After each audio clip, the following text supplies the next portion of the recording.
This Christmas, a concerning image of an injured Anthony Albanese has surfaced on Australian screens, becoming the centerpiece of an elaborate clickbait scam. This scam utilizes fake photos of public figures, including celebrities like Richard Branson and Russell Brand, to deceive unsuspecting users. Millions worldwide have encountered similar deceptive advertisements, highlighting the growing sophistication of these scams. The fraudulent ads featuring Albanese depict visible injuries on his face, paired with captions such as, "Now we know the rumors are true." Other ads with Branson and Brand used equally sensational captions like, "Is this the end of his career?" These misleading ads link to a fake article from a fabricated version of 9 News, claiming the launch of a project called Quantum AI. The article falsely asserts that Australians can earn up to $25,000 per month with an initial investment of just $400. Those who clicked the link were redirected to provide personal information under the guise of registering for this fictitious investment scheme. Sergeant Alex Sandick, from the Australian Federal Police's Joint Policing Cybercrime Coordination Centre, warned that after providing their details, victims were often encouraged to make an initial deposit. This led to interactions with so-called managers who pressed them to invest more money over time. Occasionally, victims were allowed small withdrawals to create the illusion of legitimate profits. Sadly, once the scam was exposed, recovering funds became nearly impossible.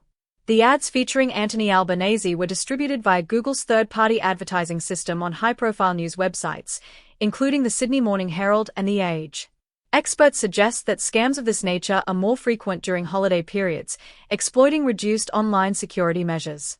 Jerome Denyu, a global cybersecurity expert, explained that the scammers likely belong to a notorious fraudulent advertising group known as EBLA. This group gained infamy for a similar malicious campaign during Thanksgiving 7 years ago. According to Denyu, the group employs shocking and eye-catching images of prominent figures to drastically boost click-through rates, up to 30 times higher than standard digital ads. While legitimate ads average a click rate of 0.1%, these sensationalized scams achieve rates as high as 3%. Millions of people worldwide view the scam ads, resulting in nearly 1 million visits to the fraudulent page. The scammers sidestepped Google's strict advertising policies by initially presenting themselves as legitimate advertisers. Once they gained approval, they switched to promoting deceptive ads, leveraging high traffic before Google could take action. A Google spokesperson confirmed an ongoing investigation into how many Australians were exposed to these manipulated images. They reiterated their zero-tolerance stance on ads that exploit public figures for financial gain.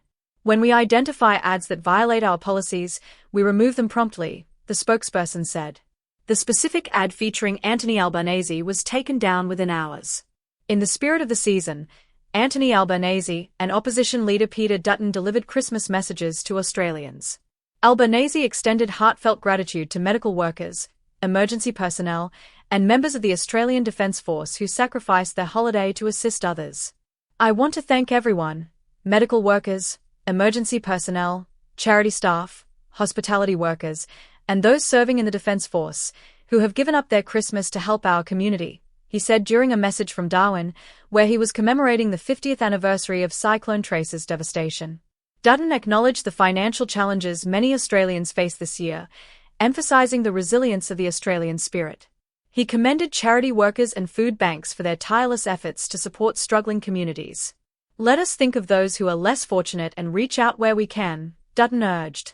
Religious leaders also offered words of encouragement. Reverend Carissa Sooley, president of the Uniting Church in Australia, emphasized the timeless relevance of hope during challenging times. "The Christmas story reminds us that hope, born into poverty, continues to emerge even in a fractured world," she said. Bishop Vincent Long of the Diocese of Parramatta echoed this sentiment, urging Australians not to give in to despair but to find solace in the holiday's message of renewal and unity. Thank you for tuning in to Aussie Pulse. Let us stay vigilant against online scams and focus on the resilience and compassion that define this season. If you found this video helpful, don't forget to like, share, and subscribe to Aussie Pulse for more updates. Wishing you a safe and joyful Christmas.